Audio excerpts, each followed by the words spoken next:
Oke, halo, assalamualaikum warahmatullahi wabarakatuh. Gue Coki Rasya Andara dan selamat datang kembali di channel YouTube gue. Oke, di video kali ini gue bakalan coba untuk review secara singkat sekaligus ngetes satu konsol mixer 7 channel dari brand Leori. Gue nggak tahu apakah ini bener brand Leori atau bukan karena di sini tidak ada tulisan Leori sama sekali. Tapi ketika gue beli di marketplace, di judulnya itu tulisan brand Leori. Ya, seperti itulah. Nah, mixer ini tuh mungkin khusus buat kalian yang pengen punya podcast tapi dengan budget yang minim karena harganya cukup murah, itu sekitar 600.000 sampai 700.000 rupiah, dan kalian sudah mendapatkan 7 channel untuk pengolah suaranya. Untuk hasil suaranya seperti apa nanti gue bakalan coba ya di terakhir setelah nge-review beberapa elemen-elemen yang ada di mixer ini. Oke, kita langsung aja buka mixernya seperti apa. Oke, ini mixernya. Jadi yang bakalan kalian dapat adalah ya, seperti buku panduan semacam itu. Kemudian kalian juga dapat adapter buat terhubung ke listrik. Dan pastinya adalah mixernya. Kita buka dulu mixernya ya. Ini cukup berat mixernya. Jadi build quality-nya memang bukan dari bahan plastik, dia dari bahan full metal. Jadi cukup berat, apalagi dengan 7 channel semacam ini. Kita boxnya kepinggirkan terlebih dahulu ya, biar nggak banyak space, biar nggak ngehalangin. Kemudian dari plastiknya kita keluarkan terlebih dahulu, dan ini sumpah berat banget. Beratnya bisa sampai 4 kiloan lah ini.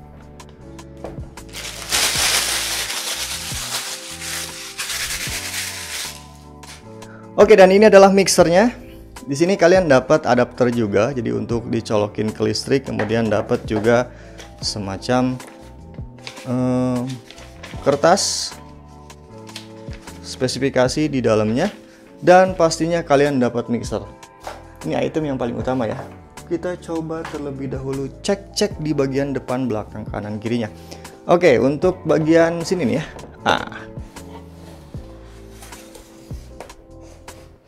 Nah, untuk bagian belakangnya, dia hanya bisa terinput dengan menggunakan adapter DC 12 volt. Jadi adapter yang didapat. Jadi mixer ini tuh kayaknya nggak bisa diinput ke komputer. Jadi nggak ada semacam lubang USB-nya kayak gitu ya. Dia nggak bisa diinput ke komputer. Jadi ini bisa dipakai secara live kalau kalian misalkan pengen manggung atau bikin pagelaran atau acara atau apa. Mixer ini bisa jadi solusi. Kemudian di sini ada tombol on dan off. Oke, di bagian belakangnya hanya itu saja, tidak ada yang lain. Dan ini hanya keterangan-keterangan saja, oke. Kemudian di bagian pinggir kosong, bawahnya kosong, ini kosong. Di bagian belakangnya hanya ada penyanggah ya, 4 buah. Oke. Nah, kita ke bagian depannya nih. Ini di bagian depan ada sekitar 5 lubang untuk jack XLR dengan phantom power masing-masing. Jadi dia udah punya phantom power masing-masing. Dipastikan mic kondensor yang masuk dia bakalan ngangkat ya, suaranya bakalan kedengeran dan bakalan nyaring. Kemudian di bagian bawahnya ini ada semacam lubang TRS 6,5 mm. Jadi kalau kalian misalkan nggak punya kabel XLR, kalian bisa pakai lubang TRS ini untuk mikrofon ya.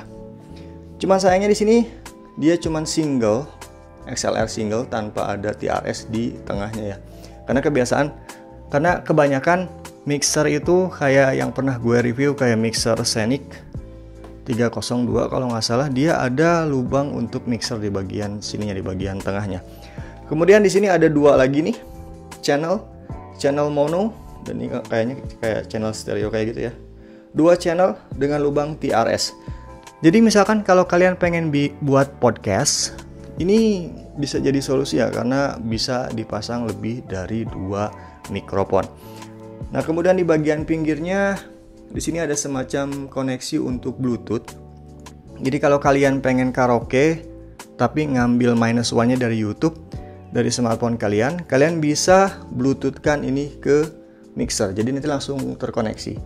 Atau kalau kalian misalkan udah punya mentahannya, kayak MP3-nya yang di-download gitu, kalian bisa masukin ke flashdisk, kemudian di-input ke bagian ini nih untuk -1-nya. Kemudian ini lubang untuk headphone, ini untuk speaker pasif ya, ataupun speaker aktif, dan ini adalah AUX, lubang AUX. Ini juga bisa dipakai untuk efek kayaknya nih. Dan di sini dua ada lubang RCA yang digunakan untuk record dengan menggunakan kamera ataupun DSLR. Nanti bakalan gue coba ya. Oke, di bagian tengahnya ini komplit banget. Kita bahas satu aja nih ya, satu aja di bagian yang lain pertama. Di sini ada gain. Oke, di sini ada gain, kemudian di sini juga ada apa nih? Pain, dan di sini ada high-nya. Ini middle, low, aux 1 dan efek. Kayaknya nih efeknya efek semacam echo kayak gitu ya. Dan di sini ada level suaranya nih. Nah, untuk yang bagian sini, ini Bluetooth-nya kalau misalkan pengen diaktifkan berarti tinggal ditekan sebelah sini, nanti bagian Bluetooth ataupun yang bagian flash disk dia bisa terkoneksi. Kemudian ini adalah phantom power 48 voltnya.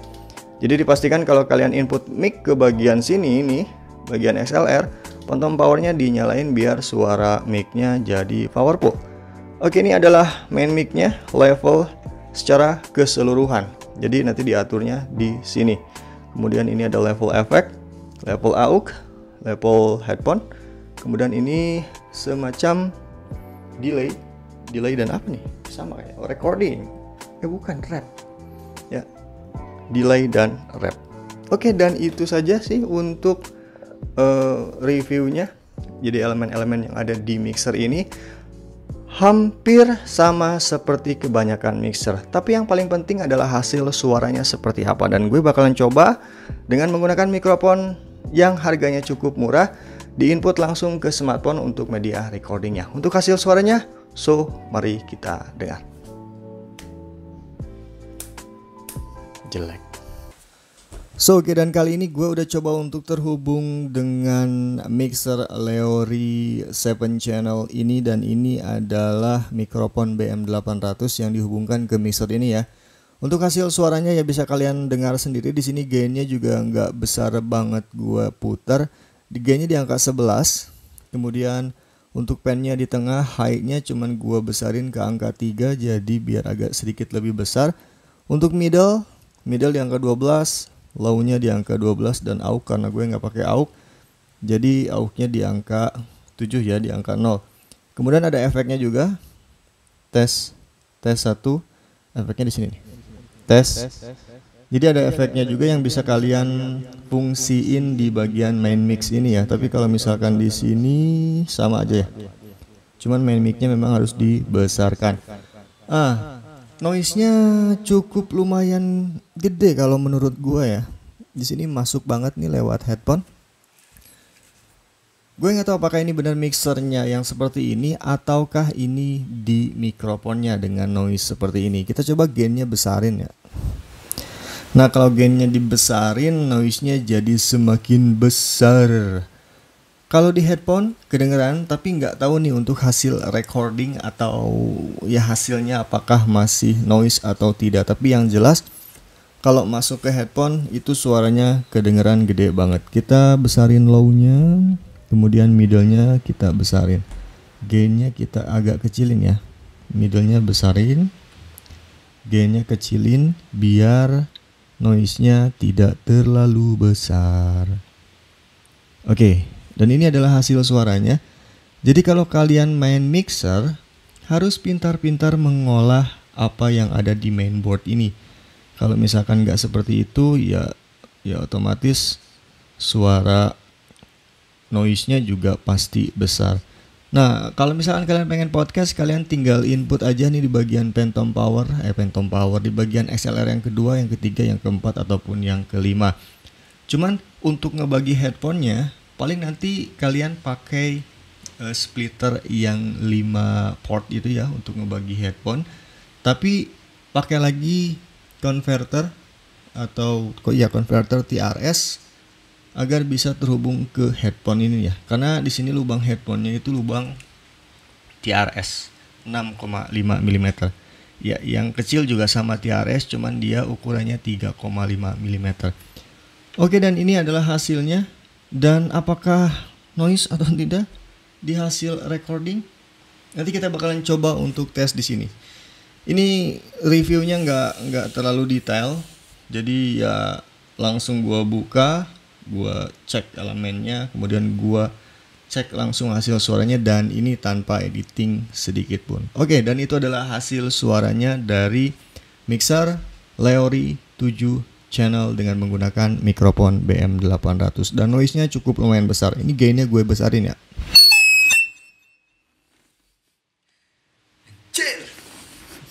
Gede banget gainnya. Oke, dan itu adalah kualitas suara yang dihasilkan oleh mikrofon BM800 dan terhubung ke mixer konsol Leory 7 channel ini. Hasil suaranya seperti apa? Ya, bisa kalian dengar sendiri hasil suaranya seperti apa, dan cukup besar noise-nya. Tapi kalau misalkan mungkin kalian jago dalam mengotak-ngatik atau mengolah suara, hasil noise-nya itu bisa sedikit agak ditekan.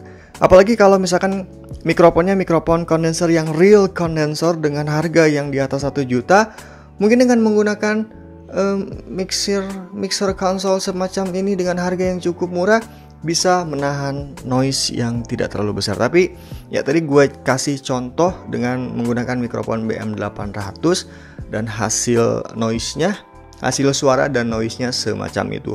Apalagi kalau gain-nya dibesarin, aduh noise-nya sampai ngejelenging ya. Padahal gue di sini nggak pakai speaker aktif ataupun speaker pasif, gue cuman pakai headphone, tapi langsung ada suara decitan kayak gitu, kayak gitu. Dan itu benar-benar ya benar-benar seperti itulah. Jadi ini gue kasih contoh ke kalian, kalau kalian misalkan pengen beli mixer Leory semacam ini, Leory 7 channel ataupun yang 4 channel, hasil suaranya seperti itu. Biar kalian mungkin gak gagal beli lah. Jadi beli mahal-mahal ya cukup lumayan lah, harga 600.000 sampai 700.000 cukup mahal lah.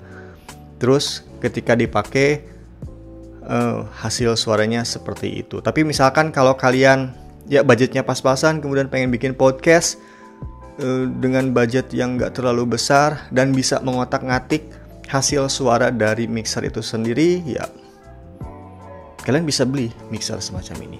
So, itulah review dan testing dari gua tentang mixer konsol 7 channel dari brand Leory ini.